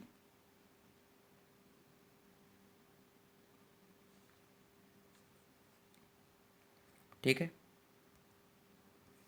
आगे है कि इस गैस के वर्षा के पानी में घुलने से वर्षा का पानी अम्लीय हो जाता है।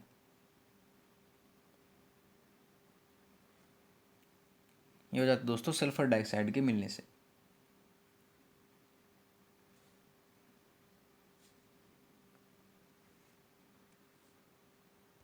आगे है कि भारतीय संविधान में विधि का शासन विचार कहाँ से लिया गया है। मोस्ट इंपोर्टेंट क्वेश्चन है। तो ये लिया गया है दोस्तों इंग्लैंड से, ऑप्शन सी।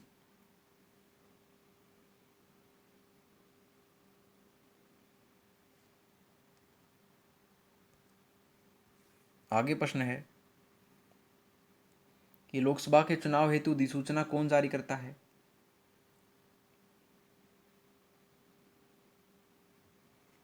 ये जारी करता है दोस्तों भारत का निर्वाचन आयोग, ऑप्शन बी।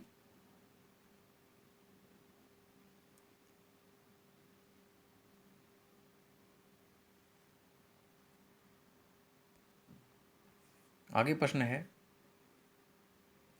कि लोकसभा की कार्यवाही के प्रथम घंटे को कहा जाता है।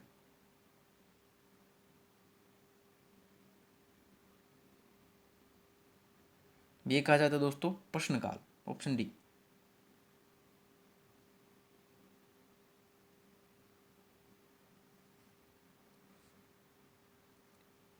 आगे है कि वर्षा जल संग्रहण क्या है।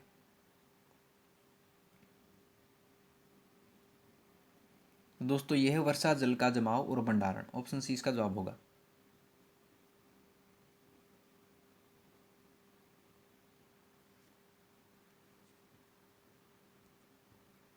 आगे देखिए कि भारतीय गेंडा कहाँ संरक्षित है।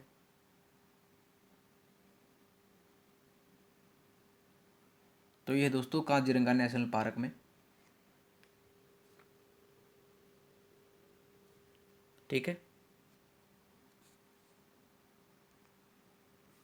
आगे देखिए दोस्तों कि निम्न में से कौन सा क्रम पारिस्थितिकी तंत्र में ऊर्जा प्रवाह के संबंध में सही है। तो सबसे पहले होता है दोस्तों उत्पादक जो बनाता है चीज़ों को, फिर होता है उपभोक्ता जो उसको उपभोग करता है, अंत में आता है अपघटक जो मृत चीज़ों को अपघटन करता है और अपना खाना बनाता है दोस्तों। तो ऑप्शन इसका जवाब होगा उत्पादक, उपभोक्ता, अपघटक।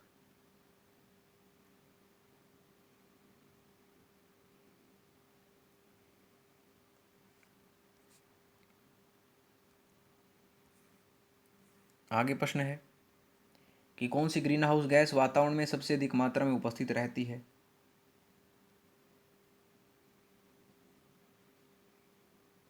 तो ये रहती है दोस्तों कार्बन डाइऑक्साइड, ऑप्शन ए।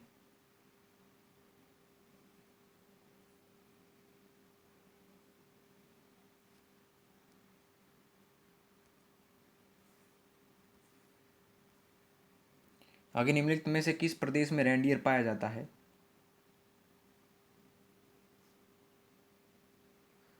तो ये पाया जाता है दोस्तों टुंड्रा प्रदेशों में, ऑप्शन सी।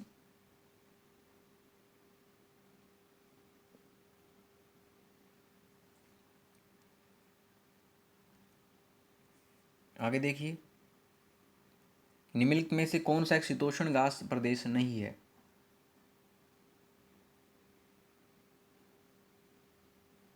ये नहीं है दोस्तों कंपास, ऑप्शन डी।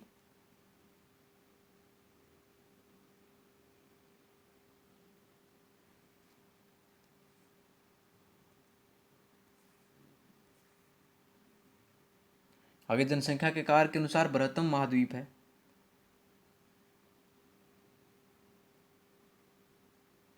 ये है दोस्तों एशिया।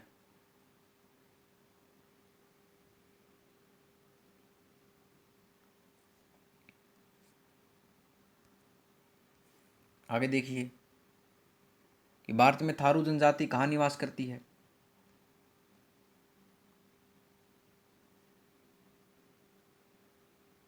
तो ये निवास करती है दोस्तों उत्तर प्रदेश के तराई क्षेत्र में, ऑप्शन डी इसका जवाब होगा।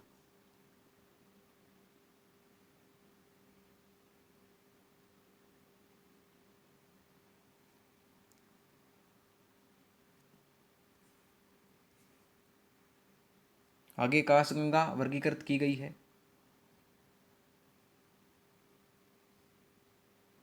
तो ये की गई है दोस्तों सर्पिलाकार गैलेक्सी के रूप में, ऑप्शन ए इसका जवाब होगा।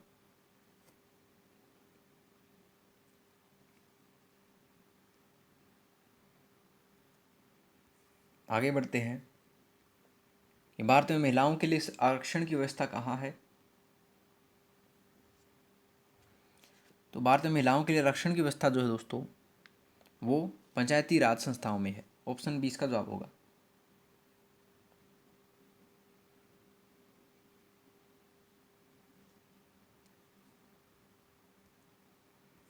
आगे बढ़ते हैं कि किसी राज्य के राज्यपाल की नियुक्ति के लिए कम से कम क्या उम्र होनी चाहिए? मोस्ट इंपोर्टेंट क्वेश्चन दोस्तों,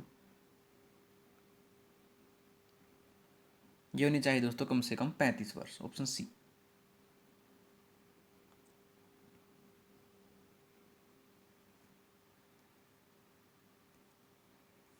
आगे है कि सूची 1 और सूची 2 का सुमेलन करते हुए सही कूट चुने। एक तरफ सूची 1 है दोस्तों, एक तरफ सूची 2 है। तो भारतीय संघ जो है वो होता है दोस्तों प्रधानमंत्री के अधीन। राज्य जो होता है वो होता है राज्यपाल के अधीन। नगर निगम जो होता है वो होता है मेयर के अधीन दोस्तों। और ग्राम पंचायत होती है सरपंच के अधीन। ठीक है, तो ऑप्शन ए जो इसका सही जवाब होगा दोस्तों, ए का पहला, बी का तीसरा, सी का चौथा, डी का दूसरा दोस्तों।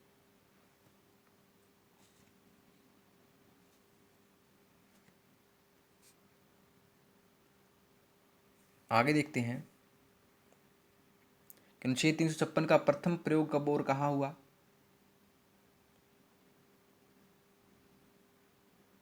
ये हुआ था केरल 1959 में।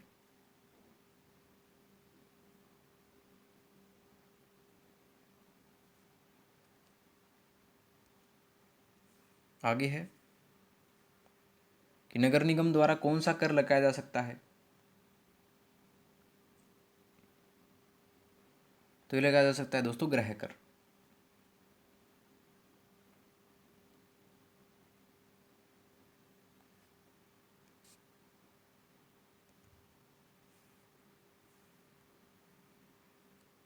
आगे के नवनियुक्त पर्यावरण अध्ययन के शिक्षक के रूप में पढ़ाने से पहले आपकी सबसे पहली प्राथमिकता होगी?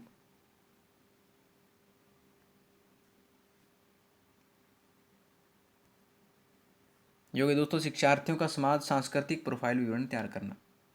तो ऑप्शन डी इसका सही जवाब है।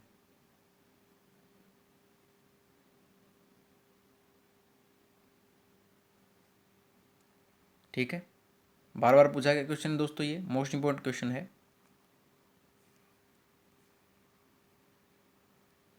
आगे प्राथमिक कक्षाओं में पर्यावरण अध्ययन के लिए निम्नलिखित सभी सामान्य उपागमों का अनुपालन किया जाना है, केवल इसे छोड़कर।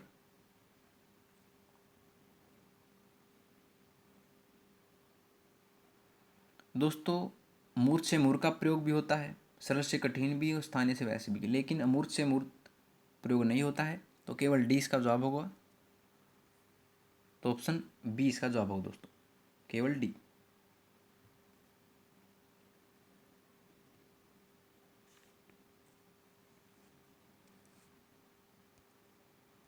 आगे देखिए कि फ्लाई ऐश अपशिष्ट उत्पादित होता है, ये होता है थर्मल पावर परियोजना से।